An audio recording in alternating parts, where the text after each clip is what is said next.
All right, so the study of inverse functions, first we're going to talk about what they are, and then we'll determine if two functions are inverses of one another. They come in pairs. And then we'll look at the graphical properties of those things and talk about their domain and range. Okay, so first let's start with an example you might be familiar with, the conversion from one measuring of degrees to another, Celsius to Fahrenheit, which would be this one. Let's call this the function. And I'll call this the inverse. Actually, let me change that around so it matches my example. I'm going to call this the function, and this the inverse function.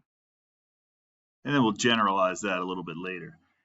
But my easy definition is if two functions are inverses of one another, then one of them will undo what the other one does. All right, so what does that mean? Well, if I want to plug a number into this function, let's say 122 degrees Fahrenheit, and I picked that because it comes out nicely. So I plug in 122 into this function, subtract 32, that's 90, multiply it by 5/9, that's 50. So in my function, where the input F and the output C, what I just did was I input 122 degrees Fahrenheit and I got an output of 50. So let's take that and run it through the inverse, see what happens. So that is, I'm going to plug in 50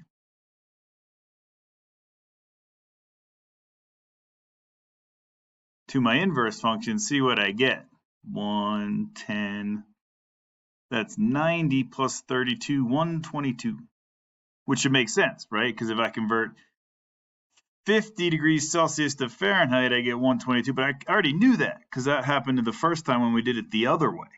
I converted 122 from Fahrenheit and I got 50. So in my inverse function, the input is C and the output is F. And for this one point, I input 50 and I output 122. So what we're going to do when we look into these a little bit more detail, so here's that's the idea of one undoes the other, but we can look a little more into it and say, well, wait a minute, there was an input value, that became the output value. And here was the input value, that became the output value. So what we're going to get to, or we're going to see eventually, is that the domain of the function is going to match the range of the inverse function. And also, the range of my original function will match the domain of my inverse function. Okay, we're going to look at those. Basically, that's all we're doing is looking at the relationship between functions and their inverses using that idea. And we're going to look at that idea in a couple different ways, including the graph. Okay, so let's see. Oh, one note, here's just some notation. Here's what I'm going to start using. I'm going to use F for the function and F inverse for the inverse function. Okay, and note that this does not, sometimes like the little -1 exponent means reciprocal. Okay, but in this case it does not. It's just if you see it by the function, that just means inverse function. Okay, so inverse function, think one undoes the other. Think the domain and range are flipped. All right, so if I compose a function, here's another way to verify these things, or here's a way to verify that they're inverses of each other. If I compose a function, we talked about composite functions in the last unit, with its inverse, I get just the input. That is, that's the undoing part. One undoes the other, right? So think about what g of f of x is. G of f of x means g of f of x. And in this case, f and g are inverses. So I know I'm going back and forth between different notations. Up here, I got here's a function, here's the inverse notation. And for this purpose, because we're going to be doing some algebra, I'm going to say, well, here's a function and here's its inverse. I'm going to call it g.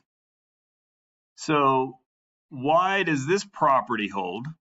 Well, if I plug in an input to a function, I get an output. That's f of x.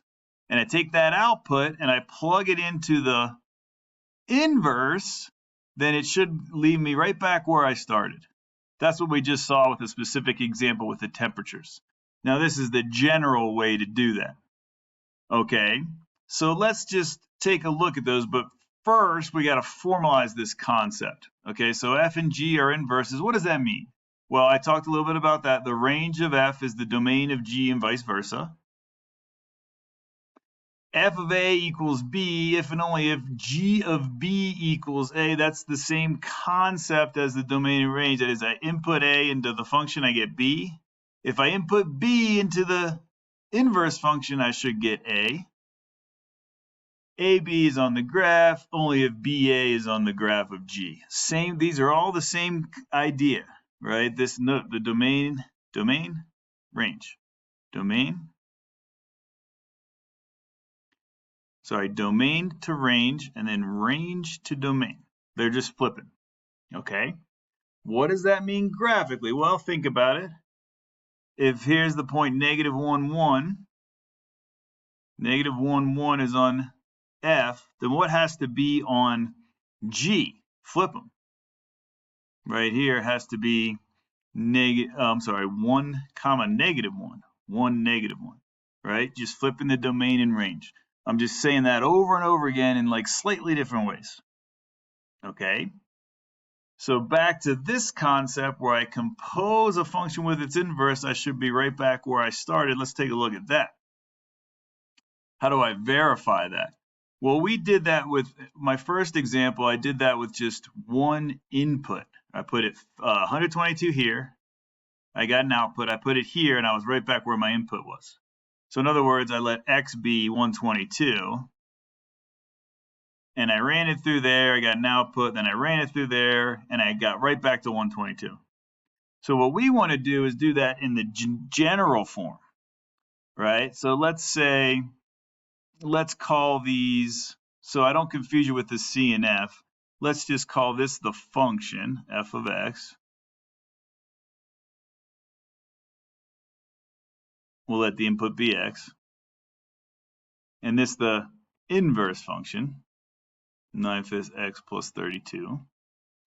Okay, let's verify these. Well, I did it with one value. I put 122 here, got an output of 50. I put 50 here, got an output of 122. So I don't want to do that with just 122. I want to do that for all values of x. Okay, so I want to look at f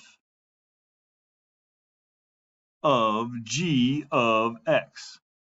So that's, well, we could start, here's that notation for composite. And right away I do that. And then I say f of, and then g is this thing, 9/5 x plus 32. So I'm going to plug this, instead of plugging one particular output, I'm going to plug all the outputs, the function value into f. So that is 5/9 input, right? F of a non-numeric term. So I have to plug this whole thing in, 9/5 x plus 32 minus 32. Okay, so the question is find f of g of x. It should be equal to x. It should undo itself. So f of g of x, here's g of x. Okay, and then when I plug in g into this little x here, that's that whole thing. And now I just simplify. And my goal is to see what happens, and it should be just x. So do the order of operations, start in your parentheses. 32 minus 32 is 0. 5/9 times 9/5 x is equal to 1, 1, 1, 1, just x. Okay, so there's the idea of the function undoing the other function. The inverse function undoing the function. So you're right back with your original input. All right. We could do it the other way. To verify, we should go the other direction as well. So let's do that. Let's make sure we're doing these correctly. Give myself some space here.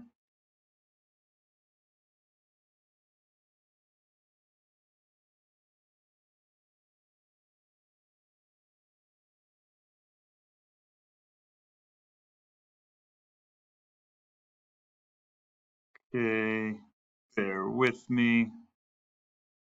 All right. So we should go the other way. What I did was once I renamed these guys, G and F, I found f of g, but I also have to find g of f to really verify. So let's find g of f. That means I plug into this one, I plug in this guy. All right, so that's 9, g is 9/5 x plus 32. So when I do these composite functions, I do 9/5, and then I plug that thing in, 5/9 x minus 32. And I know what that's supposed to be. The good thing about these, I know what the answer should be. Okay, so here we don't have to distribute because I got 9/5 times this times this. Think of that as the product of three things, right? I could distribute the 9/5, but it'd be easier if I multiplied the first two and get 1, and then I got x minus 32, and no surprise there, I get x. Okay, so we got it. We did it for both ways. Let's do another one. Well, this one should be an easy one. Let's find out. Verify that these are inverses of each other. Those are the directions. So I got to find f of g of x, and I got to find g of f of x. This notation's fine, but you might see it like that. They're the same thing. Okay, so f of g, f is 4x, 4, but it's not x I'm plugging in, it's this.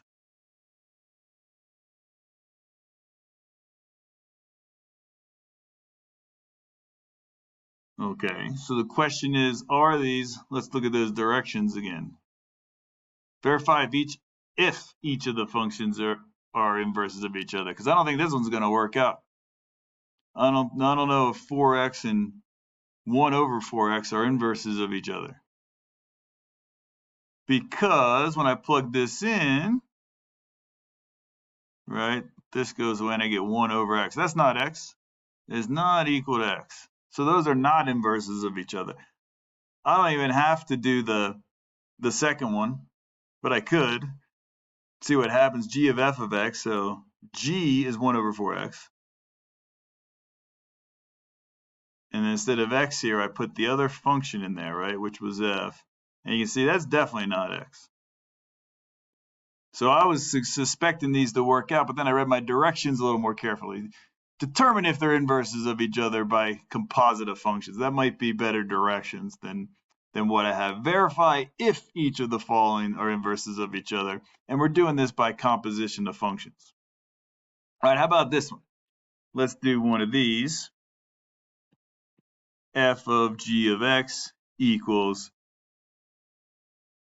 f is 1 over x plus 2, so I go 1 over something plus 2. The something's the other function.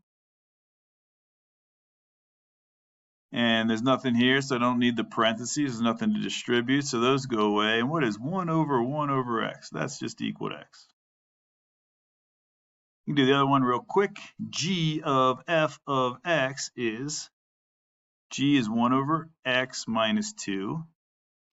And then I plug in f, so that's 1 over x plus 2. So remember, this just means reciprocal. 1 over x plus 2 is just x plus 2. And that leaves me with this, which is also x.